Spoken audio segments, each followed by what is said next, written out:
Pemirsa, di usianya ke-496, DKI Jakarta masih memiliki sejumlah masalah yang menjadi keluhan masyarakat. Salah satunya adalah kemacetan.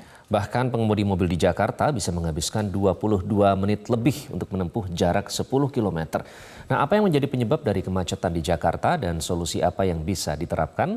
Kita ikuti laporan jurnalis Metro TV Amelia Narasoma dan juru kamera Maulana Ridwan berikut ini. Pengguna angkutan umum kita saat ini juga masih di bawah 20%, sangat kecil. Idealnya kita bisa mencapai 50%.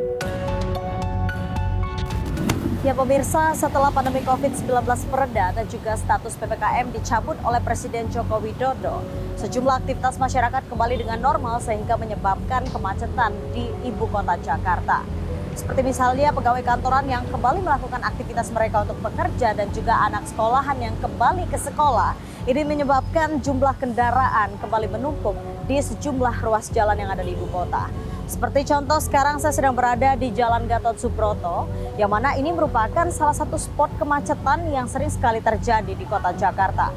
Sekarang meskipun bukan jam sibuk seperti jam di mana orang melakukan perjalanan untuk pergi kerja dan juga pulang bekerja, namun memang terjadi penumpukan sejumlah kendaraan yang ada di beberapa ruas jalan yang ada di sini. Dan ini menyebabkan warga ibu kota Jakarta harus terbiasa untuk hidup berdampingan dengan kemacetan. Kemacetan lalu lintas Jakarta memang dikenal sangat buruk dan situasinya dinilai semakin parah. Pengemudi di Jakarta rata-rata bisa menghabiskan waktu 22 menit dan 40 detik untuk menempuh jarak 10 km. Nah pemirsa, sekarang saya sedang bersama seorang pengguna transportasi umum yang kerap kali menggunakan arus lalu lintas untuk sarana perjalanan.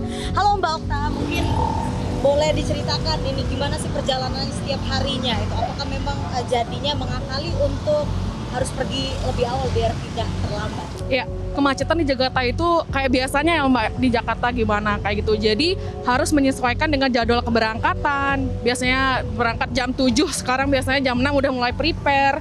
Untuk mengurangi rush hour lah ya Mbak ya, di jam 8 sampai jam 9 kayak gitu sih. Nggak berangkat pagi banget. Cuma karena jalanan ini ada yang lagi dibetulin ya, aku kan dari Pasar Minggu di Tegal Parang kalau nggak salah, halte busway-nya lagi dibetulin jalanannya. Jadi tuh macet, tadi pagi aja macet banget. Aku aja kayak sampai setengah jam dari rumah tuh bisa sampai 1 jam dari Pasar Minggu.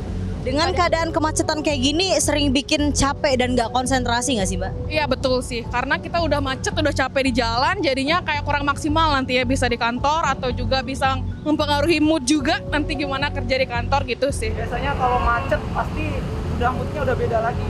Udah di jalan macet-macetan terus kita harus kerja juga gitu kan, yang notabene nggak sebentar gitu kerja ya.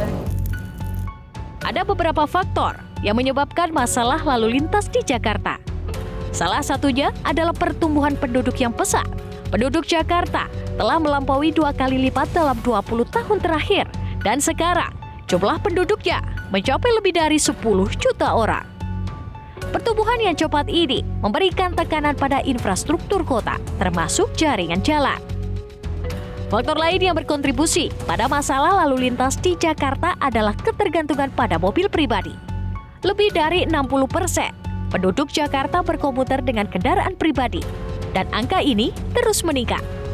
Sementara angka ideal untuk pengguna angkutan umum seharusnya mencapai 50%. Pengguna angkutan umum kita saat ini juga masih di bawah 20%, sangat kecil. Idealnya kita bisa mencapai 50%. Nah, untuk saat ini, untuk Jabodetabek, itu pun kalau kita mengacu pada data Jutbi, riset 2018, kita hanya 9%. Idealnya adalah 50%.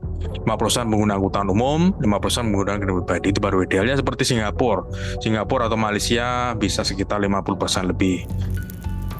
Beberapa solusi yang diterapkan untuk mengatasi kemacetan di Jakarta juga dinilai belum efektif dan perlu alternatif solusi lain untuk memecahkan masalah yang berulang ini.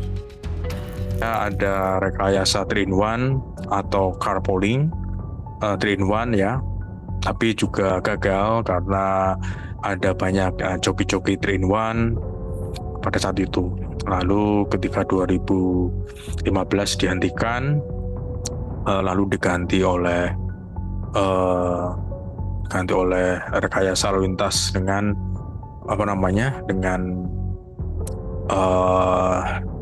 dengan ganjil genap. Ganjil genap ini juga tidak bisa karena rekayasa ini juga percuma juga, karena pada akhirnya juga orang bisa membeli mobil dua, yang satu mobilnya ganjil dan genap, yang satunya pula satu mobil dengan dua plat nomor. Jadi yang mungkin ya ini memang kegiatan ilegal ya, satu nomor ganjil, satunya mobil ganjil dan genap misalnya, plat nomor ganjil dan genap, itu juga tidak ideal. Sebenarnya ideal itu adalah ERP, electronic road pricing atau jalan berbayar, itu yang adil. Jadi entah mobilnya berapa satu rumah, baik itu ganjil dan genap, tetap harus bayar. Jadi itu dari pungutan atau denda ketika kita membuat kemacetan di jalan, itu saya pikir dengan ERP kita lebih adil.